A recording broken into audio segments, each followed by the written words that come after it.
Governor Ducey, welcome to RISE. We're so grateful for your participation today. Well, thank you, Roger. It's a thrill and an honor for me to be with you today and to be hosted by the Reagan Institute. Ronald Reagan's a hero of mine. He was my first vote. I was in college when he was president, and that's when I came of age, and I want to do everything I can to help advocate and promote the values that he fought so hard for. Well, that's fantastic. And of course, today we're going to focus on the values around civics and education and the American worker, our workforce. And perhaps I'll start on the education side, Governor. What a year it's been. Disruption is probably the first word we all think of when we think about 2020 and COVID. Certainly Arizona was no exception. How have you prioritized education for Arizona's students, both in terms of policy vision as well as budget? Well, we've prioritized education. It's the top line for revenue and investment in every one of our 50 states. So we want our kids back in the classroom. We don't think that distance learning has been good for these kids. We have an achievement gap in the United States. It falls squarely down racial and economic lines. Many of these families won't have access to Wi-Fi or enough screens for their children. So we want our kids back inside the classroom. We followed that up with investment. Even when other states were cutting state budgets during pandemic and recession, we were adding hundreds of millions of dollars to our schools to get our kids back in classrooms, and where virtual learning was necessary, that they could access that. So we want to see it not only from a resource standpoint, but the idea that a teacher at the front of a classroom gets better results than distance learning. So getting them back in the classroom, obviously, in a safe fashion, and giving them support they need, a budget priority. Perhaps talk a little bit about the support services students will need to ensure they're able to thrive and learn. I know you've provided summer learning opportunities, support mental health services, other things. What comes to mind when you think about support services that students need to thrive? So for me, it's an all of the above strategy. We want to get our kids caught up. We want to get them to grade level, but we also know, as difficult as the pandemic has been, there's been other unseen consequences that have come from this. So additional dollars for counselors, summer school, one-on-one instruction, tutoring if necessary, acceleration academies, literacy coaches. These are all the things that we think we need to do to not only bring our kids up academically, but to deal with whatever other issues that happen. Our teachers are our top reporters of abuse and other things that happen inside our schools. And when the kids aren't in the classroom, it's very difficult, if not impossible, to do over a screen. So we know we've got some catch-up work to do, both in terms of the school work and mental health counseling and the tender, loving care that our teachers are able to give in the best scenarios. Yeah, that's one of those things perhaps we didn't fully appreciate that our teachers in schools do for our students, the awareness, the ability to take care and give us insight into their emotional health. You know, one thing you mentioned in this state address, I'll read your words back to you. He said, quite a few parents have found temporary educational options they want to make permanent, and that you would not, quote, be funding empty seats. Tell me more about what you're getting at in your state address, and perhaps what more broadly the pandemic has shown us about school choice and what Arizona can do to promote it. Well, Arizona leads the country in school choice. It's something we're very proud of. We, of course, have traditional public district schools. We have public charter schools. We have private schools, Catholic and Christian schools, homeschooling as well. And we're innovators in some of the pods and different things that are happening in terms of across our state, and you see in other parts around the country. We've got over 550 charter schools in Arizona. The public charter is open to everyone. And we've got nearly 20% of our children inside these schools, and they're getting incredible results. And what we want to do is have funding follow the child. And we want the parent to have the options that are necessary. They're the ones that know how to best engage their children and get their children educated, as well as when a child needs a change of venue or a change of place. So we're going to continue to fund the child, and we want to pay for education inside the classroom. And that's what our budget's going to reflect. You mentioned the funding following the child and kind of empowering the parents, not your words, but that's what I took away from you just said in terms of the decisions there. You know, something else that's on the mind of parents, I'm a parent of 5 and think about this, is civics education, the civics mission. One thing that you've led on, and it's something that we have an affinity for here at the Ronald Reagan Presidential Foundation Institute, is you signed into law in March, the Sandra Day O'Connor Civics Celebration Day Act. Of course, President Reagan nominated Sandra Day O'Connor as the first woman on the Supreme Court.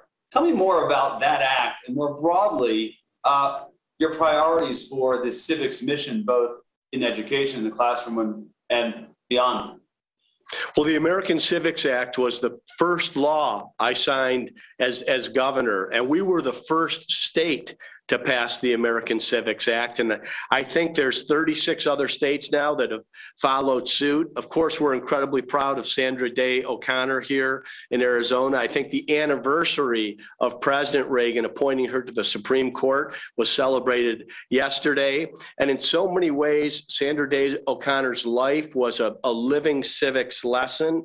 I know the presidency of Ronald Reagan, and especially the last year of his presidency, he went out of his way to make sure people understood the heroes that built this country and the importance of civics, and let us know that freedom is not passed on in the bloodstream, that we pass it on to our children one generation at a time. So we wanted to do that not only through the American Civics Act, but the Sandra Day O'Connor Civics Day of Celebration. That's September 25th of every year, and that's where a day of instruction is committed to civics, as well as recognizing civics scholars and putting scholarships out there, not only for juniors and seniors in high school, but also at the university level, to get more of this engagement in American civics. We think it's important that young people understand this. For whatever reason, it was not being taught in many of our classrooms, and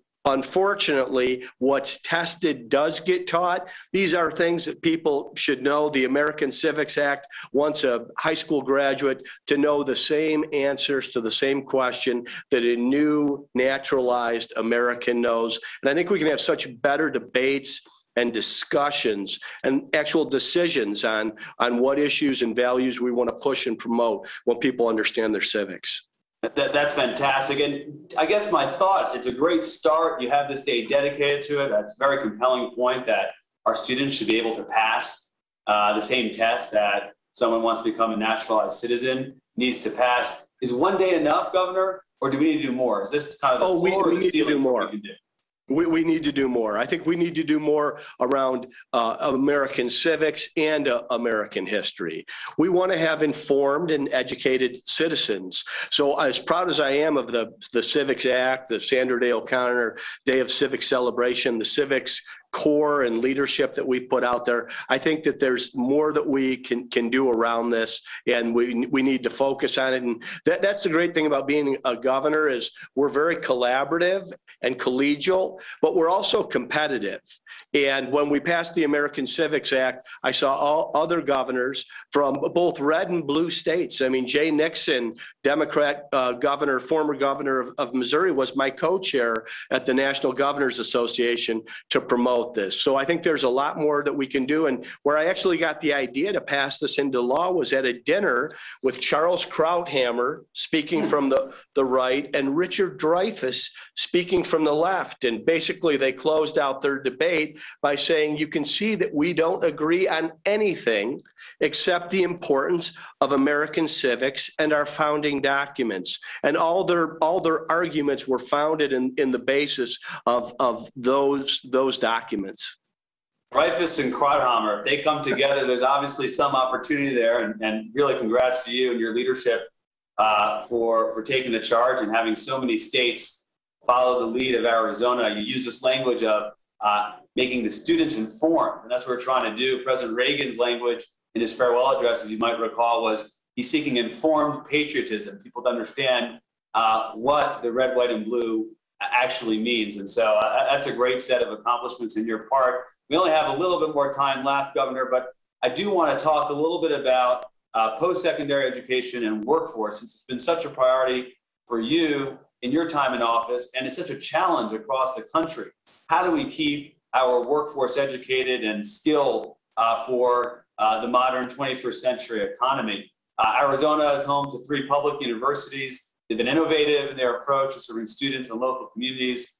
Tell us about how you've supported traditional 4 universities as well as community colleges through this challenging time, not only COVID, but also just all the churn and disruption in our economy. Well, we're very proud of our 3 public universities: Arizona State University in Tempe, University of Arizona in Tucson, and Northern Arizona University in Flagstaff. The universities, along with our community colleges, the largest community college system in the country, are all part of this upskilling and reskilling of adults. Of course, we want to focus on K-12 education. There's no better gift than we can give a young person to have options coming out of high school to make these decisions. But we know we live in a dynamic, rapidly changing economy, and we've got many of our adults that need that change of pace, that specific education, so that they can pursue their version of the American dream. So it's in dollars, of course, to our universities, over $100 million in this year, to our 3 public universities. And our public universities were not only helpful, they have helped in terms of digital and online learning. In many ways, Arizona State has been a founder and innovator of this. And at the university level, you can have a lot more effectiveness than you can at the grade school level with digital learning, although I'm still a big fan of getting young people inside the classrooms with their professors and with their peers in those social settings as well. So that's something we're going to continue to focus on, and I'm grateful as well to our universities for their help during COVID-19, not only on the educational front, but also on the testing front. Dr. Bobby Robbins at U of A led the charge in terms of development. We supported him with $3.4 million. And Michael Crow has won the distinction for Arizona State University as the most innovative university in the country over the last 6 years, on top of institutions like MIT and Stanford. So young people in Arizona, as well as adults, have access to a quality education to complete their education or to become reskilled to enter this competitive economy that we have that's really growing in Arizona and across the country. Yeah, I want to talk about community colleges in a moment, because I know you've done a lot there as well, and it's a key piece, I think, in this education equation. But you use this language of upskilling and reskilling, and you've been so innovative, that as Arizona has been so innovative in terms of using universities to help people mid-career. Is it a function of dollars alone, that if you can help someone who needs to be upskilled, or is it also the programmatic side, that even if you had the money there, it's not enough to get someone to really motivate themselves and invest in reskilling or upskilling? It's a great question, and we believe it's a combination of both. And I think my background in the private sector has been very helpful, because what we want to do is not only listen to the academic leaders and to the young people and the students and the adults that want to pursue this education, but also talk to the private sector. You know, in a place like Arizona, we have more jobs available than we have people to fill them, sometimes 3 or 4-fold of the employment pool. So to talk to the employers and then to make a credible case to prospective employees and adults of how this curriculum will prepare you for a career that's high skill, high paying, and high tech has been something that's allowed us to move a lot quicker, get a lot more people into the workforce, and also attract companies. I mean, the fact that we have businesses like Taiwan Semi, the $20 billion investment from Intel, Lucid Motors, Electrica Mechanica, Nikola, these are all businesses of the future. They all provide great employment and careers, both for young people coming out, but existing adults that need work. And we want to work together so that we can elegantly fill those needs.